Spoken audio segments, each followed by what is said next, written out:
Malum olduğu üzere yine bu pandemi etkisi altında Kurban Bayramı da kutlayacağız, tebrik edeceğiz inşallah Teala. Rabbim inşallah bu bayramı bütün Müslümanların hem hastalıktan hem sıkıntılardan hem bütün bela ve musibetlerden kurtulmasına vesile kılsın.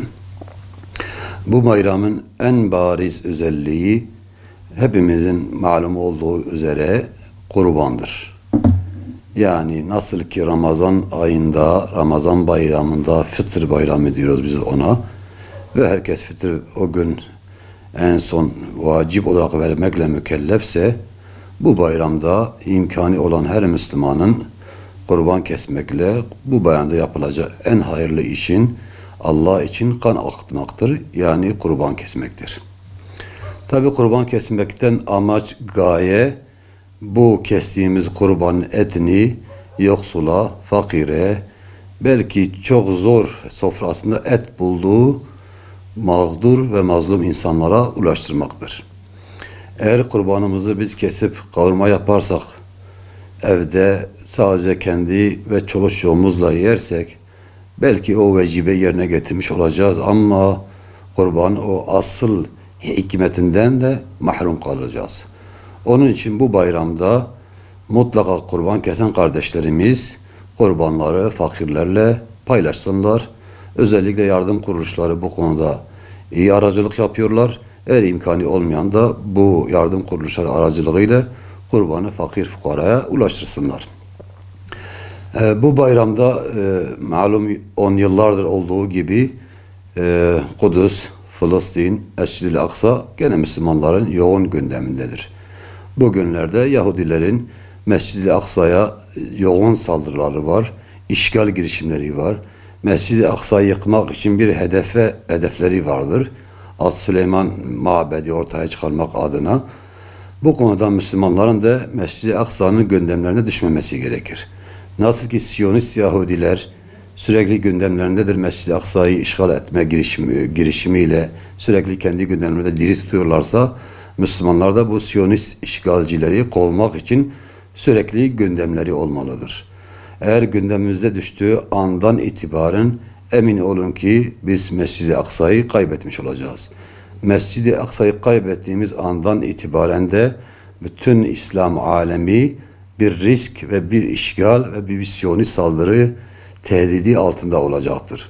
Bu manada bizim Mescid-i Aksa ümmet adına oradaki muratipların yaptığı savunma bizim ümmet adına yapıyor. Biz de ümmet olarak da bu muratiplara sahip çıkmamız lazım diye düşünüyorum. Tekrar bütün İslam aleminin bayramını tebrik ediyorum. Rabbin hayırlara vesile kılsın inşallah. Euzubillahimineşşeytanirracim. Bismillahirrahmanirrahim. Bizleri bir kurban bayramına daha kavuşturan Allah'a sonsuz hamdü senalar olsun.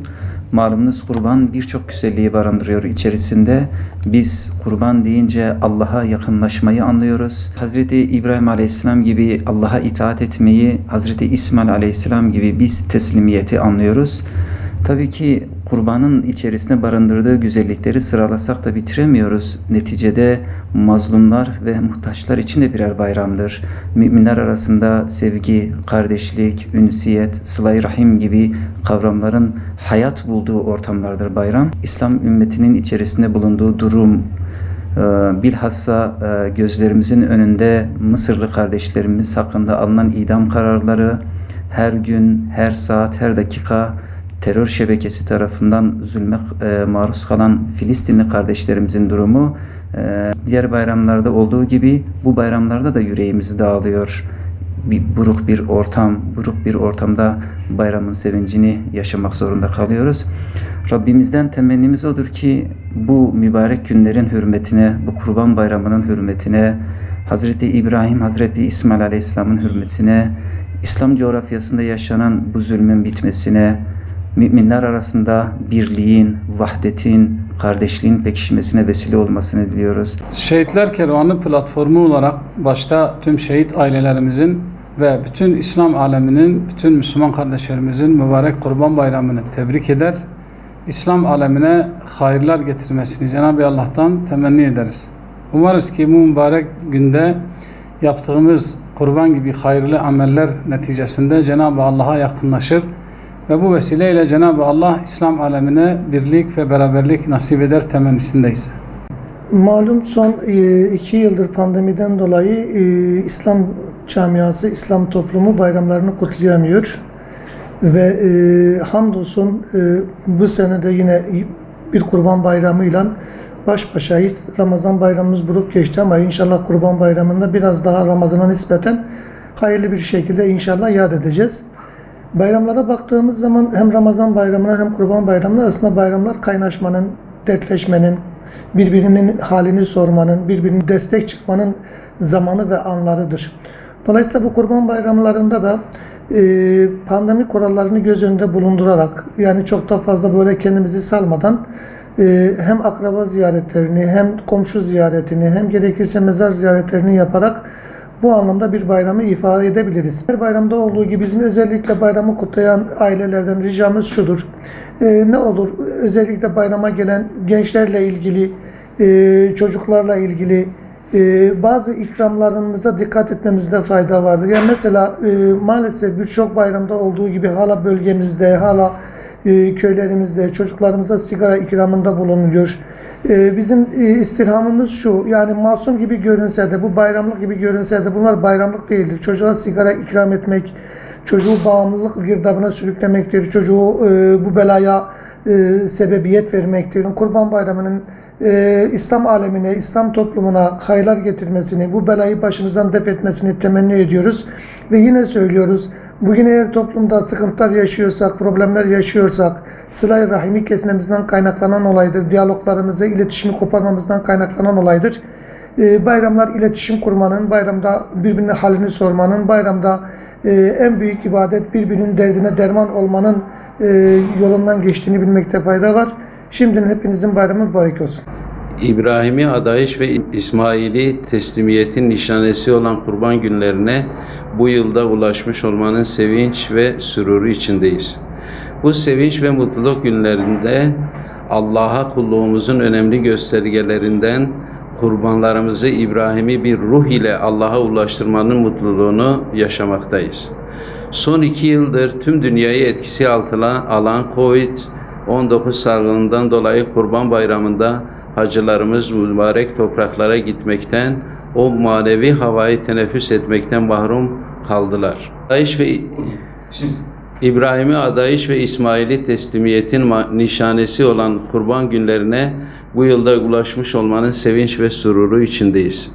Bu sevinç ve mutluluk günlerinde Allah'a kulluğumuzun önemli göstergelerinden kurbanlarımızı İbrahim'i bir ruh ile Allah'a ulaştırmanın mutluluğunu yaşamaktayız. Son 2 yıldır tüm dünyayı etkisi altına alan Covid-19 salgınından dolayı Kurban Bayramı'nda hacılarımız mübarek topraklara gitmekten, o manevi havayı teneffüs etmekten mahrum kaldılar.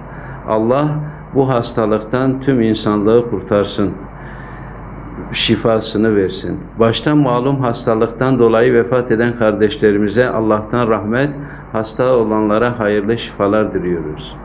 Bayramın zindandaki Müslümanların özgürlüğüne, İslam ümmetinin dağınıklığının son bulmasına vesile olmasının temennisiyle Kurban Bayramı'nın İslam ümmetinin içinde bulunduğu dağınıklık ve tefrikaların sona ermesine, ümmetin her bir uzvunun vahdet ve kardeşliğine, başta yaralı coğrafyamız olmak üzere Mısır'dan Suriye'ye, Myanmar'dan Filistin'e tüm mazlum ve müstezafların özgürlüğüne vesile olmasını Rabbimizden niyaz ediyoruz. Kurban, Rabbimize yaklaşma, yakınlaşma, iyiliğe, güzelliğe ve nihayet hakikate ulaşma arayışıdır. Bütün bu arayış çabaları içerisinde en önemli eksen teslimiyettir, sadakattir, ihlastır. Tabi her bir kavramın şahsında en güzel örnekliğini temsil eden öncü kahramanları vardır. Hazreti Hacer, Hazreti İbrahim ve nihayet Hazreti İsmail bu ibadetin en önemli kahramanlarını oluşturmuştur. Dolayısıyla bu ibadeti yaparken aynı şuur içerisinde hayatımızın bütün esasatını bu ibadet bilinci içerisinde yerine getirmemiz gerekiyor. Yani kendi içerimizde Hacerlerimizi, İsmaillerimizi ve İbrahimlerimizi yetiştirmemiz gerekiyor. Tabii bir Kurban Bayramı'na giriyoruz. Toplum olarak pandeminin etkisinin kalıntılarını yaşıyoruz. Her ihtimale karşın bizde tedbir çok önemlidir. Teslimiyet ve tevekkül ne kadar büyük olursa olsun bizde tedbirin gücünü, tedbirin sorumluluğunu asla ıskalamamalıyız. Bayramlaşırken yine pandemi kurallarına uygun bir şekilde mesafeyi koruyarak, maskeyi kullanarak ve çok yoğun ve etkileşimli ortamlardan uzak kalmaya çalışarak bayramın sevincine gölge düşürmeyelim. Bir taraftan İslam dünyasındaki Müslümanların yaşadığı sıkıntılar ve acılar devam ediyor. Maalesef dünya İslam beldelerinde yaşanan büyük acılara ve kıyımlara hala kör ve sağır. Müslümanların yaşadıkları sıkıntılar çok çetrefilli ve etraflı bir şekilde büyüyor, çoğalıyor. Dolayısıyla Müslümanların birliği ve beraberliğini temin etme noktasında bizler bu bayramı vesile kılarak dualar etmeliyiz. Gücümüzü ve kuvvetimizi Müslümanların birliği için seferber etmeliyiz. Gerçekten imkanı olmayanlara bu bayramı vesile kılarak ulaşmak, onların ihtiyaçlarını gözetmek, kurban eti dağıtmak, bir şekilde ihtiyaçlarını gidermek çok kıymetli bir ibadettir. Bayram sevindirdiğimiz ölçüde bayramdır. Sadece sevindiğimiz kadarıyla bayram değildir. Bu bayram vesilesiyle kurban eti dağıtırken şehit olan Şehit Yasin ve dava arkadaşlarını da bir kere daha rahmetle, bir kere daha mağfiretle yad ediyorum. Rabbim kurban eti dağıtırken şehit olan o kardeşlerimizin şehadetlerini kabul eylesin inşallah. Onların izinde nice Yasinleri, nice diğer arkadaşlarını bu yolda seferber eylesin.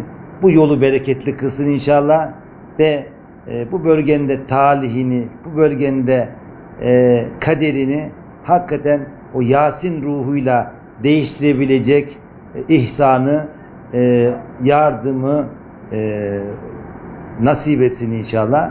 Ben tekrar bütün kardeşlerimizin Kurban Bayramı'nı tebrik ediyor. Diyarbakır başta olmak üzere ülkemiz ve tüm dünyada yeryüzündeki mazlum, çaresiz, mustazaf, gariban kalmış olan tüm mazlumların, tüm çaresizlerin adına kurbanınız umut olsun. Minik gözlerdeki fere ışık bekleyenlere bir umut olsun. Bu münasebetle Kurban Bayramınızı tebrik eder. Başta İslam alemi olmak üzere tüm mazlumların, çaresizlerin, kimsesizlerin kurbanını tebrik eder. Rabbimizden niyaz eder. Hayırlara, berekete, afiyete, sağlığa ve vahdete vesile olmasını Yüce Rabbimizden niyaz ederim. Büyük bir sevinç ile karşıladığımız Kurban Bayramı'na bir kez daha erişebilmenin mutluluğu içindeyiz. Birliğin, beraberliğin, sevgi ve merhametin ifadesi olan Kurban Bayramı, dayanışma ruhunu toplumun tüm katmanlarına yayma ve şefkat iklimine ulaşma iradesini ortaya koyduğumuz en önemli günlerdendir. Kurban Bayramı'nın temelinde kardeşlerimizle elimizdekini paylaşmak, bölüşmek vardır. Birlik ve beraberlik içinde olduğumuzu, birbirimizi sevdiğimizi, kardeş olduğumuzu ortaya koymak iradesi vardır. Dayanışmanın, yardımseverliğin, huzurun ve bereketin kutlu bir tezahürü olan Kurban Bayramı, uhuvvet duygularını, sevgiyi, akrabalık ve komşuluk bağlarını kenetleyen, ihtiyaç sahiplerinin yüzlerinin gülmesine vesile olan huzur ve hakkaniyet kapısıdır. Bizler biliyoruz ki İslamiyet her zaman mazlumu, mağduru, yoksulu, yetimi ve öksüzü koruyup kollamayı öğütler. Komşusu aç yatarken tok yatmayı asla kabul etmeyen bir peygamber ümmetiyiz. Bu duygu ve düşüncelerle Kurban Bayramı'nın dertlere derman, yaralara merhem olmasını, sofralarımızı bereketli, kalplerimizi rana kılmasını, dualarımızın kabul olmasını Yüce Mevla'dan niyaz ediyorum. Rabbim kurban ibadetimizi makbul eylesin. Milletimizin ve tüm İslam aleminin Kurban Bayramı'nı gönülden kutluyor. Bayramın tüm insanlığa sağlık, barış, kardeşlik ve huzur getirmesini temenni ediyorum. Hayırlı bayramlar diliyorum. Kurban Bayramı bütün İslam alemine hayırlar getirmesini diliyoruz Cenab-ı Allah'tan. İnşallah bütün hastalıklar, bütün kötülükler kurban edilecek. Bu bayramda kötülükler yok olacak, hastalıklar yok olacak. İnşallah bu İslam alemi başarıya ulaşacaktır. İnşallah temennimiz odur. Cenab-ı Allah'tan muvaffakatler diliyorum. Kurban Bayramı'nda tabii ki malumunuz ta Hazreti İbrahim'den gelenek bir İslami bir gelenektir. Kurban Bayramı'nda kesilecek kurbanları gerçekten mağdur kişilere verilmesi temennimizdir. Mağdurlar bu bayramda en azından eti görerek evlerinde bir bayram etsinler, temennimiz odur. Malumunuz bir 3-4 bayram oldu. Bayram yapamadık, ziyaretlere gidemedik.